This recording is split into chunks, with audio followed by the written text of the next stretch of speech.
JJ Redick has been exactly what title teams are looking for. A career 41% three-point shooter knocking down big buckets. Well, guess what, contenders? He's available.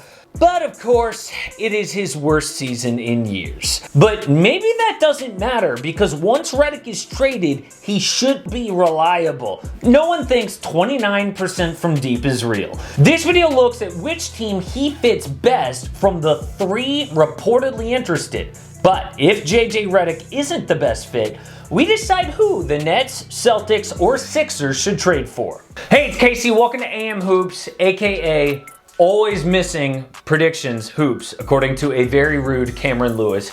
We've got a new set. This is it. This is not the big 100K channel announcement, by the way.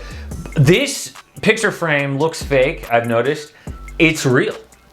It's the real deal, which is cool. Tell me if you think we should keep the picture frame or show more of the new background, whatever. If you're new to the channel, you have no idea what I'm talking about. We do 5 videos per, is this just gonna... Let's start with why JJ Redick is available in the first place. He is part of another disappointing Pelicans team. JJ is having his career worst shooting season at the worst time possible. The Pels are near the bottom 3-point shooting teams in the NBA. JJ is basically their only real shooter. Brandon Ingram is great, but the offense runs through him. They're not surrounded by consistent shooters. And that is just one issue that I have with New Orleans. I don't get what they're doing at basically every level. Zion Williamson and BI should be surrounded by shooters. Instead, they signed Steven Adams to a multi-year deal and hire Stan Van Gundy as head coach. When they hired him, I thought, okay, hold on, maybe there's something I'm just not seeing. Turns out it was a bad decision. They allow a ton of threes and make very little. The Pels are only better than the T-Wolves out west. The front office clearly wants as many draft picks as possible, but if they don't start building with those picks, I'm not sure what they're doing. And that brings us to trading JJ Redick. And the first step here is to figure out his trade value. So he's a 36-year-old having a down year. If they could even get a low first-round pick for him, that would be huge. Lonzo Ball is also on the trading block, but we do know the 3 teams interested in JJ Redick: the Boston Celtics, the Philly 76ers, and the Brooklyn Nets. Let's figure out which team JJ fits best on, and if he's not the best fit, what player those teams should trade for instead. First, the Brooklyn Nets. Their possible trade: Spencer Dinwiddie and 2 first-round picks for JJ Redick. I know that's not ideal. The only other option really for the Nets is New Orleans buying out JJ's contract, then Brooklyn using the $5.7 million disabled player exception. So, is that a good fit? No. The Nets are only in this report because JJ's family lives in Brooklyn, and the Pelicans are trying to make them feel like they're on his side. Living in Brooklyn or Philly or Miami, rate them 1, 2, 3. 1 Brooklyn, 2 Brooklyn, 3 Brooklyn. You don't give me much choice there. In reality, the Nets cannot trade for him, and it's a bad fit. They don't need more offense, they need defense. I loved this ESPN graphic after the Nets blew a 5-point lead in the final 10 seconds to the Wizards. This is how often teams won in that situation. This is how often they lose. Meaning they need to get a stop.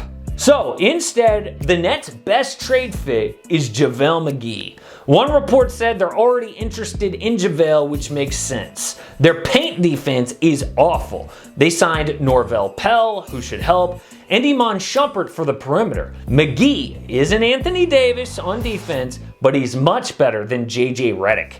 The next team is the Philly 76ers. They trade Mike Scott, Terrence Ferguson, Tony Bradley, and a 2021 first for JJ. Is this a good fit? No. I get that Redick had his best seasons in Philly. He would know his teammates. He's good friends with Joel Embiid. But there are so many reasons I hate this trade. First, I am not sure that you can play Seth Curry, Danny Green, and JJ Redick at the end of games. And Philly's already doing great with Danny and Seth. Second, I really believe the Sixers are in the Bradley Beal sweepstakes. They're going to need all the ammo they have if that trade is possible. Their 2021 first will be super low, like almost a second round pick, but the Wizards might demand everything plus Ben Simmons. I think the Sixers can do a lot better than a 36-year-old on a career worst season. Instead, they should target PJ Tucker. He would be worth risking a Beal trade. Tucker is a legit 3-and-D player. He might be the best corner 3 maker in the NBA. If you're playing for a championship, Tucker is a dude you want in your locker room. He has missed 0 games the last 3 years, and while he started slow, it's because he wants out of H-Town. The last team is the Boston Celtics. They can just absorb Redick's salary into half the Gordon Hayward trade exception and only send back a 2021 first. This is the best fit for JJ Redick. The Celtics are as thin as it comes in the Eastern Conference playoff picture. They need all the vets and scoring talent they can get. JJ doesn't play great defense? Not a huge issue with Boston's big 2 balling out on both ends. After Jaylen Brown and Jason Tatum, the C's have very little scoring this year. Kemba Walker and Marcus Smart are off to really slow starts from 3, and if Redick can turn his year around, it would be a big boost.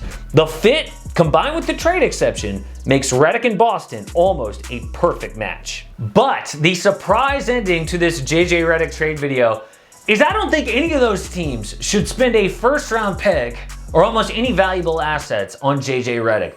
Instead, I think they should target other players on losing teams for that price. What about Otto Porter Jr. from the Bulls? He's having a slow start, but he hits threes and is so much more versatile than JJ Redick. Dude makes almost $30 million bucks, but the Celtics could use the Gordon Hayward trade exception on him instead. Another option people aren't discussing is Wayne Ellington on the Pistons. This is a vet 3 years younger than JJ, shooting about 50% from downtown on almost 7 attempts per game. He is also not good on defense, but he's on a vet's minimum, making $10 million less than Redick. Finally, if a team really wants to make a splash, why not Kyle Lowry? He's making $30 million a year, but we all know what he can do. Lowry is a great playmaker, shooter, defender. He makes big plays in big spots, and he would help any team. The Celtics are one of the few that could acquire him without gutting their roster. Ultimately, the Pelicans are going to ask for a young player or a first-round pick, but with the options I just laid out, I don't think any of those 3 teams we mentioned should pay that. JJ wants to be on the East Coast and be back near his family, but the Pels should open up their trade list. This is a business, and while it wouldn't be best for Redick personally, the Pelicans should get the best offer. Right now, they need answers to another disappointing season. So Boston is the best JJ Redick fit. They can do so much with that trade exception, but I think all of these teams can do better than a 36-year-old JJ Redick. Obviously, the hottest name out there right now is Bradley Beal. Go check out the top 5 trade packages. And we did a really deep dive on how bad the Nets defense is and how to fix it. That is it. Tell me what you think about the new set. Got the microphone on. We're pulling back the curtain, baby. Late.